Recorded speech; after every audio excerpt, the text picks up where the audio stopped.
All right. Well, it was good to see everybody today. Anyhow, that's I can always tell when it's a quiz day because all the seats are full. So that's great. Today we're going to continue talking about rates of return, and the incremental rate of return is what kind of reconciles some of the issues that we had with internal rate of return, where we're not able to use it for selection of projects. Remember, internal rate of return you can only use for initial screening when you've got multiple alternatives. But if we apply the incremental technique, then we can use it to identify which option is best. Before we start talking about that, I wanted to point out that the next homework assignment, which is related to multiple alternatives, that assignment's due on Monday, March 9th. And then also you should hopefully be working a little bit every once in a while on the project. And that project overall is due on Friday the 17th. But the suggestion that I'll make is if you have the project more or less finished by the end of spring break, then stop by sometime and show me your spreadsheet. Show me what you've got, and I'll let you know if I see any big mistakes. Now, I won't grade it for you in advance, and I won't necessarily say everything's perfect without looking at it in really a lot of detail, but I will point out to you if I notice any mistakes early on while you still have time to fix them. So my suggestion is try and get it done by spring break, and then use the rest for writing the report and kind of finalizing everything on the project. Okay, incremental rate of return. By the way, on the project, remember you should be right now working on the income and expenses, and sometimes I see estimates that are just too vague. You know, like a nice round number that's not based on any supporting data. And so that's not okay. I'd like you to go one layer deep at least on specific supporting information on how much things would cost. And so for instance, if you go and you come up with a food estimate that's based on the things that you actually purchase on a weekly basis, that would be better than just saying food will be $300 a month with no breakdown of how you arrived at that figure. And similar, rather than just saying utilities, if you broke it down into the utilities that are actually going to be applicable depending on where you live, and maybe you can get data from an older sibling or from your parents, or maybe you're already living on your own and you have a good sense for what those expenses will be based on your existing bills. So the point is that it shouldn't just be numbers that are taken out of thin air or out of your imagination. It should be supported by some realistic information source. Okay, so this is incremental analysis. You have two options, option A and option B. And the data that we have for both of those alternatives is its initial purchase price, and in this case they both only have costs. Neither of them generate revenue. So these are cost alternatives, but you can see that the more expensive option has lower annual costs. So that's probably how they justify making it more expensive up front, is that it costs less to operate each year. Maybe like a car. And then there's a certain amount of salvage value difference. And so incremental cash flow is just the difference between the two. And so if we order them from cheapest on the left, more expensive on the right, then the increment is the difference, the more expensive minus the less expensive alternative. So you'll know that the increment between B and A is an additional $20,000. So if you decide to get the more expensive alternative, you have to spend an extra $20,000, and what that gets you is an incremental benefit of saving $6,000 a year that you'd otherwise spend on these costs. And so the question in incremental analysis is, should you spend the extra amount? Is it justified to choose option B instead of option A? And if we calculate the difference between the less expensive and the more expensive alternative, that increment allows us to calculate a rate of return, and the decision criteria is going to be for the rate of return on the increment, how does that compare to the MAR? In other words, if this increment would give a rate of return of 14%, meaning that each additional dollar you spend returns 14% rate of return, but your minimum is only 10, then that would be an indication that the extra amount is justified. As long as you can earn more on the money than you're spending to obtain it, then you should continue to spend the extra incremental amount. So that's the essence of incremental cash flow. Sometimes it'll be more than just two alternatives. Sometimes we'll have a whole field of alternatives, and we'll go through the selective process one by one, starting with the cheapest, ordering them in increasing cost, and doing a matchup one at a time, picking alternatives and either rejecting an option or accepting the next most expensive alternative. So here's an illustration of these two options, option B and option A. Now, these are different alternatives than the first two, and so they have the same letters. But here, option B costs $73,000 up front, option A costs $60,000, and you'll notice that they each have revenues. And we can analyze this a couple of different ways. We can calculate the present worth of each of them, discounting at the MAR. And what that would tell us is that option B is more attractive. But this is one of those cases where if all you did was calculate the internal rate of return, then you might get the wrong idea about which alternative is best, because option A is cheaper and it has the higher internal rate of return, but our objective as a company is to maximize profit. And what the present worth analysis proves is that option B is the more profitable alternative when you're obtaining money at the MAR. So the incremental analysis will confirm that. The incremental analysis B minus A, where we have the more expensive option minus the less expensive option, we have the incremental cost, the incremental revenue, and we can calculate the internal rate of return on the difference. And so what this internal rate of return on the difference means is this $13,000 that you spend extra above and beyond option A, that internal rate of return on the difference is 11.4%. And if you're getting money at 10%, but you're receiving a return of 11.4, the question is, should you buy the more expensive option? Well, if your borrowing costs are less than the rate of return, you should. And so the concept here, the decision criteria that we apply is if the internal rate of return of the difference is greater than the MAR, then the additional investment, meaning for the more expensive alternative, then that's justified. So we'll be doing that today with a series of alternatives. Now, it's getting a little bit complicated right now at this point in the semester because we've had so many different variables for the letter I. And I found over past semesters that sometimes all the different ways that we're using the letter I can be confusing. And so I wanted to clarify each of them. The first one, capital I, means the interest amount. Lowercase I is just a generic abbreviation for the interest rate, where we're expressing, instead of an interest amount meaning dollars, interest rate is expressed as a percentage. Now I star is internal rate of return, and that is where you are assuming equilibrium between the inflow and the outflow.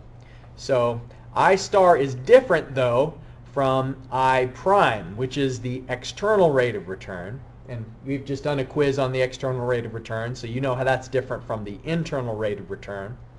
And of course, there's also I sub I, which is the variable that's assigned for the external reinvestment rate, according to our textbook.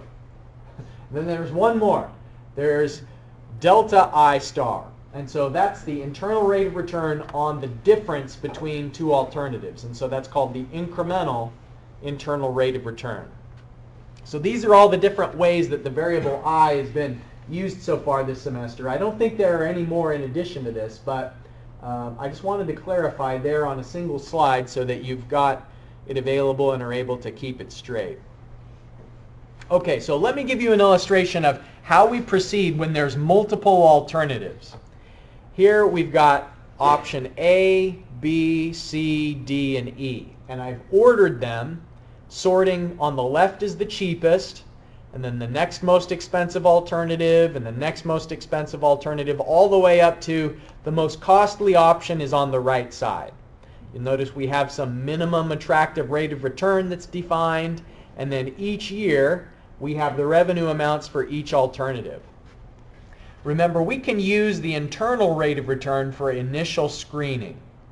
And so all of these different options, the internal rate of return is above the minimum. So they're all acceptable potentially.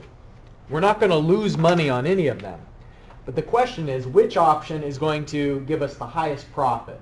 And to know that, we have to do an incremental return. So the first matchup is B versus A. And that's what this column is. Now these other columns that you see, we wouldn't do those calculations until we finish B versus A. So we don't even know what all of the other matchups are going to be. We only know the first two, A versus B. So the cheapest one versus the next most expensive one. So if you'll notice, I've done the incremental cost, the incremental revenue, and now I use the IRR function on this cash flow, and that gives me the internal rate of return on the difference between the two. Since it's 22%, and that's more than the MAR, that tells me that option B is better than option A. It's worth doing it. It's worth spending the extra amount, because you can go borrow the money for 18% and then put it into a project that's yielding you 22%. And so that's good. So the conclusion here is accept option B. So now the next matchup is option C versus option B. And so now I would set up this column where I'm having C minus B, so it's an extra $5,000 in initial cost. The incremental revenue each year is $2,200, and the rate of return on that increment is 43%. And so C is better than B. So now my next matchup is D versus C. You'll notice here that the rate of return is 0. That actually there's no profit in D versus C. So we reject option D. Option C is better than option D. And so the final matchup is not E versus D, because we've already rejected D. So that's why you can't set these columns at the very beginning of this analysis, that you have to do it one by one by one and figure out what your next move is, because it might have been that we rejected a lot of them, but in this case we accept, accept, accept, and then we reject D. So the final matchup is E versus the last option that was acceptable. And the last option that was acceptable before we got to E was alternative C. And so then the rate of return is only 14% on the difference between E and C. And since that's less than 18, that tells us that we should reject E, and C is the best option. And so of all these alternatives, C is the option that's going to make our company the most money. And the rate of return on the increment between C and B is 43%. Okay, so the principle that you should apply is spend every additional dollar that yields more than the MAR. Here's the in-class exercise. Now, I'm not exactly sure if we'll get through all of it today, but we definitely need to get started, because if we don't get part of the way today, then we certainly won't have time to finish it off on Friday. So I'm going to go back to the previous slide where I showed you the illustration so that you can kind of see what the format should look like. In this exercise I'm giving you, there's different equipment manufacturers that we're comparing. And my suggestion is to label them according to the name of the equipment. Don't label it A, B, C, D, but label it like C for Caterpillar, K for Komatsu, B for Volvo, and so on. So the first thing you're going to need to do is sort them in order of cheapest on the left, more expensive on the right, and then do the initial screening with the internal rate of return.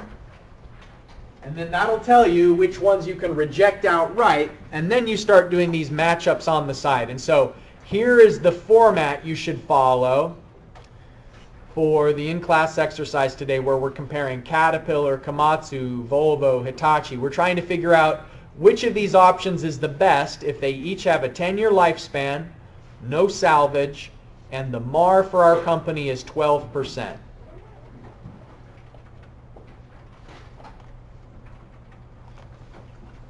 So use this format.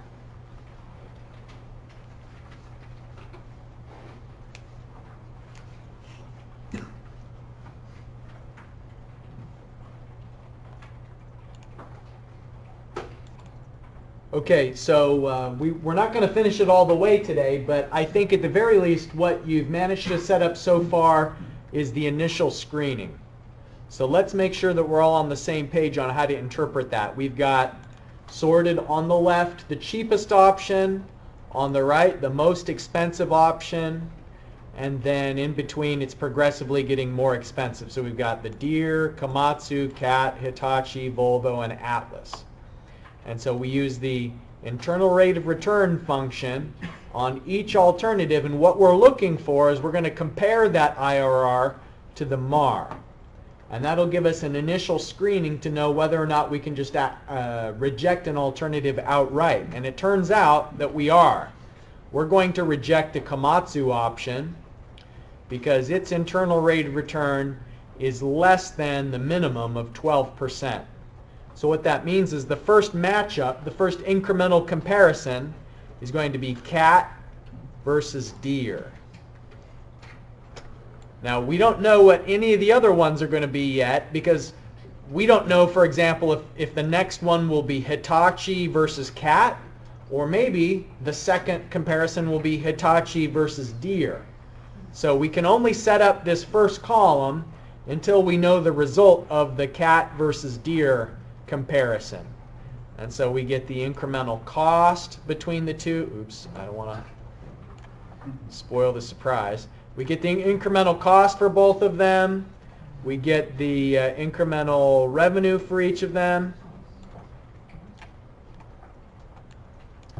And what you get in that first matchup is that the internal rate of return on the difference is only 11.2%. So that's going to tell us in the matchup of Cat versus Deere that the extra amount for the Cat compared to the Deere isn't justified. So our second matchup is going to be Hitachi versus Deere. All right, so save this file. We're going to pick up right where we are right now. We'll pick this same example up on Friday. And we'll continue talking about the incremental analysis. So before we go our separate ways, just a reminder that this homework assignment is due on Monday. You should take a look at that, because there's going to be an incremental analysis problem. Maybe you can get an early start on that one, even though we haven't finished the in-class exercise yet. So I'll see you in class on Friday.